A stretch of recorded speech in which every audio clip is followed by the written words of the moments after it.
Hi, I'm Shivam, Hi, I'm Izzy. and this is PhoenixChat. Where one of us can read. Which one? You find out.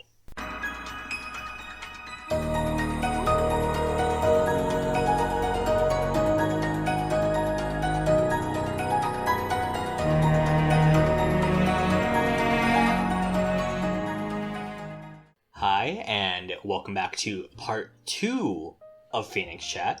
So, we're going to be trying a new format out this week. We're going to be doing the recap in part 1, which, if you haven't listened to it yet, it is on our YouTube. It should have been uploaded a couple of days ago. Yeah, what are you doing here? And How dare you listen to part 2 first? Yeah, no. You are legally not allowed to listen to this part unless you've listened to part 1. Unless you've listened to the first one.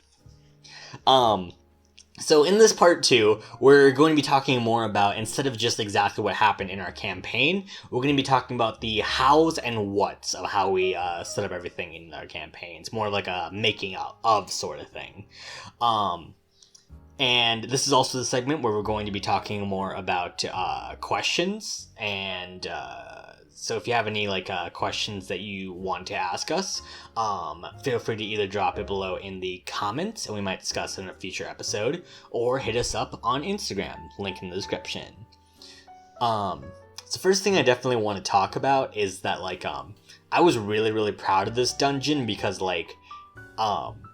I was kind of nervous that I wasn't going to hit your guys' character flaws, or you weren't going to address them in meaningful ways. But I feel like with pretty much everyone's, I addressed at least one meaningful flaw, and you guys absolutely stepped up to the sandbox that I gave you and really just made the absolute most out of it. Even mine? Well, here's the thing, because you still played into that. So with the Juliet room, it was all about impulsiveness, and how my personal philosophy on traps is I don't really like traps that are just make a perception check. You rolled a 5, okay, you don't see the obvious trap in the room.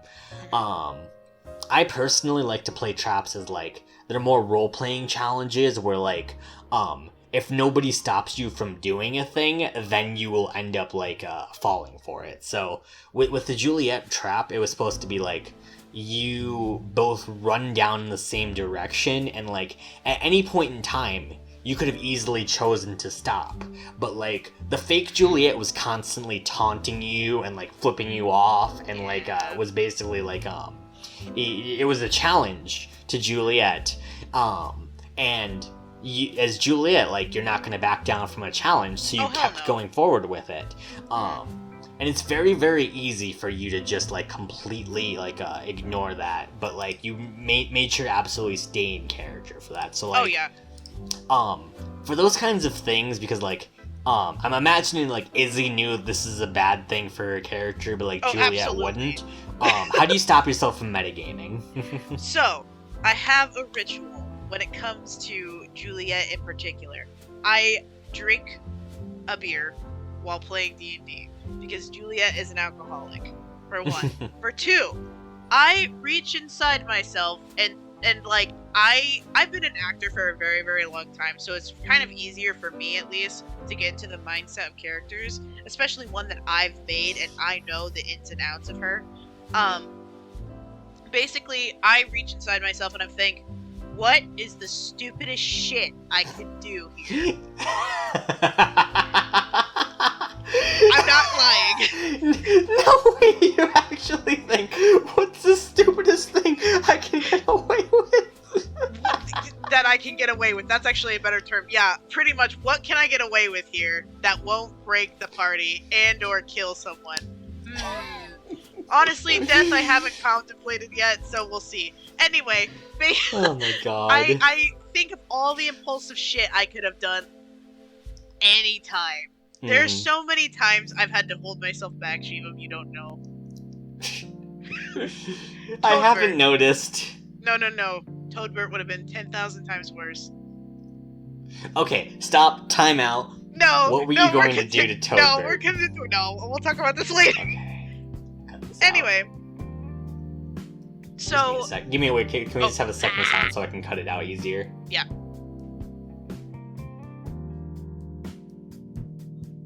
Okay. Anyway, okay. So basically, with Juliet, she rises to challenges because she hates being looked down upon, because that's what has happened her whole life. 2, she also does not like it when people, like, well, she always tries to do a challenge because she wants to not only prove to herself, but to everybody else that she is more than capable of doing things. So when, her signature thing is to flip enemies off because, that's just her being a little shit. But when somebody else does it to her, she's like, oh, fuck you, and immediately goes for it. Now, me, as Izzy, I do not do any of these things in real life, mind you. Impulsiveness, sometimes. But I don't flip people off of the street and fight them constantly, I promise you. I'm not an alcoholic. Or just go up and harass random strangers. Like, hey, you, give me your money. Like, I'm not gonna do that, okay? So, honestly, it's just trying to get into the mindset of what she would do. All of this stuff that has happened to her has made her who she is today, and that is why she does the things she does. So, I just get into that mindset. Yeah. I think that's honestly really nice where you, you figure out the motivations for your characters, and, the only thing I really ask, because, the impulsiveness, it's definitely something that could, tread into, a problematic, character, where they're just, doing everything because it's just, it's so random and it's just so funny to, screw up a DM's plans. Yes. Chaotic neutral. Yeah, no, you were chaotic neutral versus chaotic stupid, and the difference between those two is a very fine line between for every single one of your actions, you can very clearly and explicitly note that oh yeah, Juliet walked directly into this trap because she's extremely competitive. She really wants to. She doesn't really care for people hitting on her. And will be aggressive because of that, because her things also came up in her background. Yeah, you have that clear and concise character motivations. Yes. I remember when I first brought Juliet up to you, and I was like, yeah, she's gonna be chaotic neutral, and you're like, how about chaotic good? And I was like, okay, I guess.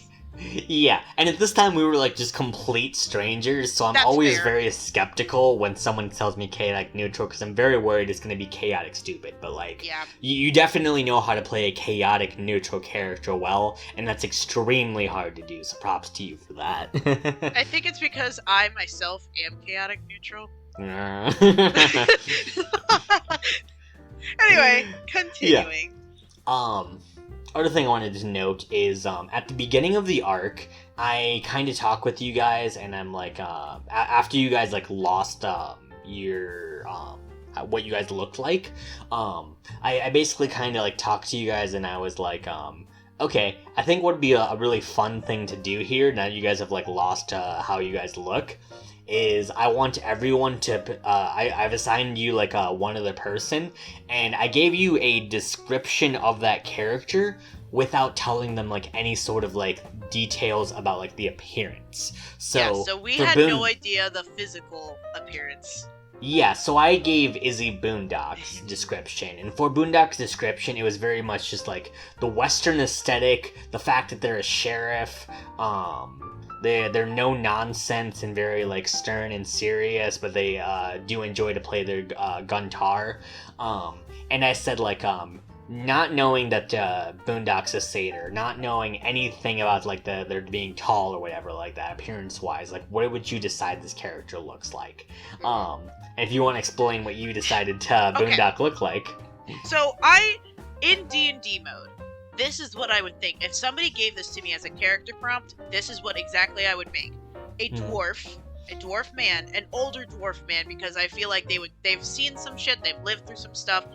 They probably have a lazy eye or a scar over their eye, a full thick beard, just a big gruff dwarf man. That is what I thought of for a sheriff.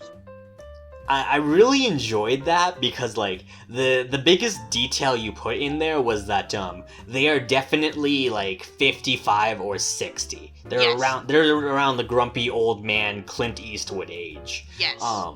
Because Boondock is, I believe, the second youngest of the party at, I want to say 18? 19? Yeah, they've just become an adult. They are literally like the second youngest in the party, but they act like the oldest. Mm-hmm. Even though Juliet's the oldest. Yeah. Yeah, no, it's definitely super interesting to see that kind of thing. Yeah. So having that sort of like exercise is honestly like really, really interesting and a very like kind of trippy thing to give to your players if they're totally like willing to do something like this, because I think it's really fun to kind of see what like if you take away the appearances, like what does your character like look like based on like how they act. Yeah, and then moving on to character flaws, because a big part of this like dungeon was all about character flaws. So like for Boondock, it's the unwillingness to confront their past. For Morgan, it's their inability to trust people. For Juliet, it's a lot. You know what?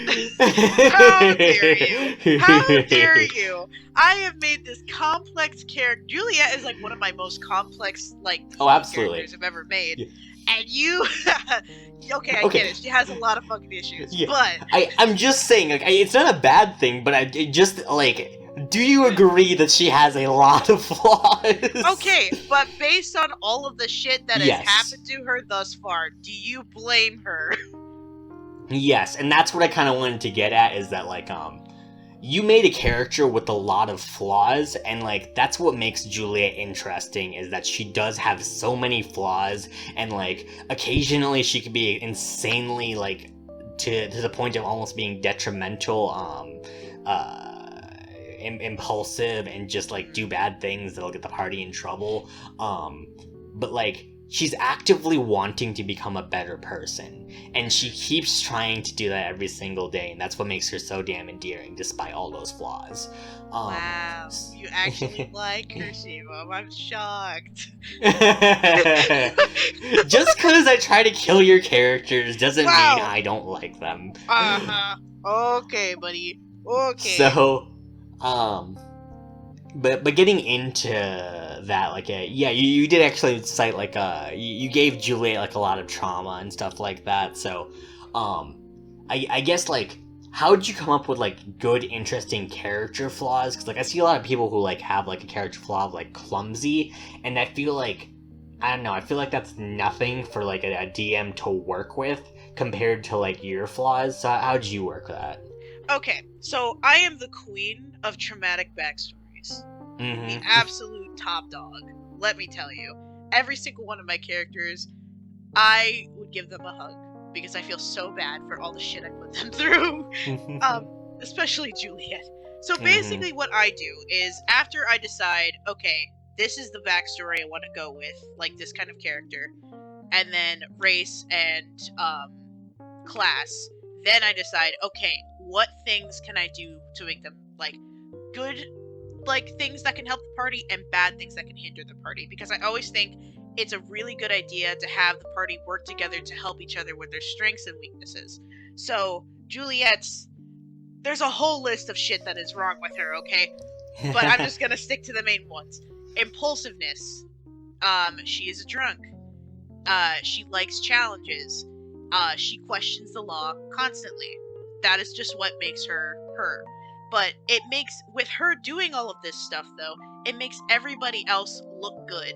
And she's actively trying to get better, and everyone else is trying to help her that way, too. However, she does have some good points. Like, she does take on a leadership role from time to time, and she does make good points. Juliet has the fucking highest intelligence out of the whole fucking party, which shocks me so much.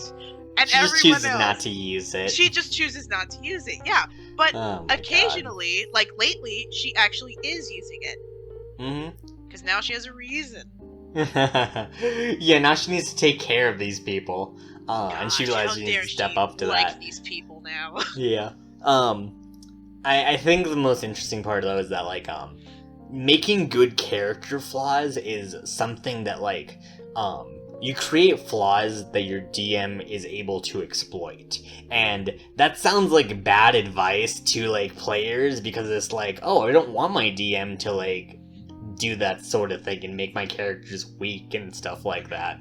But in order to make like yeah, those inter-party like ties happen, which I think is the magic of D&D, is like Yes.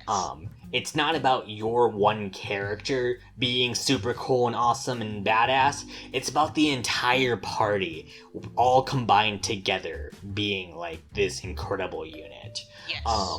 So you create those like flaws that the DM can exploit, because when the DM does exploit them, it makes other characters hopefully shine. So, for example, with the Juliet's impulsiveness, whenever I exploit that and like I prey on Juliet's impulsiveness, that's when Boondock can really like step up as like the very lawful, no nonsense sheriff and kind of show off that parts of it, and also show off like, you know, why being like this like a very rigid, lawful person can be helpful sometimes. And occasionally, when Boondock falls prey to his flaw of like either being like way too rigid with the law, it's when Juliet can step up and start to show Boondock that like sometimes you need to bend the law in order to like save the most people and stuff like that. It's these different situations where like you don't necessarily try to go out to make one character feel weak. You do it so you can boost the bond between that one character and another one. Yes. If that makes sense. Oh yeah, like right now, and through this entire like campaign, Boondock and Juliet are the exact opposites of the spectrum. Like absolutely exact opposites. Like it's bad. So they fight a lot, but not like I think they might have had like one or two serious fights, but like at the same time, they have both saved each other, and they both have the highest respect for one another. Like it's a weird friendship, but it works so well. Yeah. And all this brings me to my last point of failing in D&D, because I think D&D is different from a lot of other games where instead of having like this power fantasy where you're just like all these invincible badasses doing like whatever the hell you guys want to, D&D is a game where like part of the experience is failure, and instead of like because like compared to a video game, for example, like if you lose in like a video game, then you just like keep retrying until you get that possibility where you succeed, and you just keep doing with it. In D&D, when you fail, you just keep going with that failure, and you just keep like heading down that path. There's no like do-overs or retries. It's like life. Yeah. But fantasy. And I think that's why it's so important to like have those flaws and have characters fail, because that's part of what makes D&D so unique, is that you can fail, and it's very like on the DM to make sure that like failure doesn't mean the complete end. So the things I try to do to make failure interesting is there's a concept that's called failing forward, and that's basically like anytime you guys screw up, there's consequences and stuff in the moment, and you have made things worse for yourself, but I always try to give you like options and possibilities for how you can like make things better from there. So for example, in the caves and the caverns, Juliet went through her room, and she fought her doppelganger, and instead of learning anything, she just, murdered her doppelganger. Yeah. So the thing I presented was that the idea of like, oh, you guys have like failed, but then like the party immediately was just like, oh, well, we like think that that's a shitty rule, and so like you guys end up kind of failing forward a little bit because you guys can then say like, well, that's a shitty rule, and we're just going to like try and bust out of here anyways, and then you end up getting into this like last fight, and after you beat the last fight, I decided to have that like talk and like about the impulsiveness instead of like with you. It's going to be with Inario Kami a little bit later.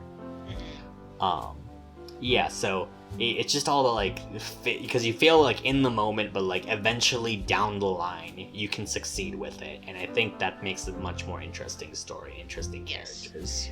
You know, I'm kind of glad that I failed my room because we would not have had that moment at all. Like, yeah, that's it. Oh yes, you have done it. Now you can fight us. Like, it literally the result would have been the same. However, that character development and that growth between Boondock and Juliet, that like is phenomenal. That's like top quality. Yeah. and that's why you have to fail, is because like only me though, because nobody else can fail as bad as I can apparently. Yes, but we already said that failing is a good thing, so you're winning this game so much, Izzy. I'm by being the worst at it. You know what? Are you winning, son? Yes, I am winning, apparently. Oh my god. But yeah, no, and so it's an extremely unique game because of like those failure states, so do not be afraid to fail. I cannot stress that enough. Dude, I fail all the time. Like, absolutely. You even ask me, do you really want to do this? And I'm like, yeah. Like, and you're like, you know there's gonna be consequences. Yeah, I know. I live for consequences. Like, this sounds so bad of me, but I love putting my characters through shit, so that way they learn. Especially Juliet. Like, yeah, no, Juliet's definitely a learning by experience kind of gal. Yeah. Man, the shit she's about to go through. Oopsies. Yeah. Yeah, so any other closing remarks on what we just talked about, Izzy, or should we head right into the outro here? Yeah, I don't have anything. I thought I did, now I don't. Okay. Alright, going right into the outro. So, thank you once again for listening to an episode of PhoenixChat. I hope you enjoyed our new kind of format here. We're gonna try and like split things up to try and like get more uploads and stuff like that on the channel, as well as like hopefully giving you guys the option of like if you guys just want to listen to like how we like recap the episodes, or if you guys just want to listen to like the things we've learned from the episodes.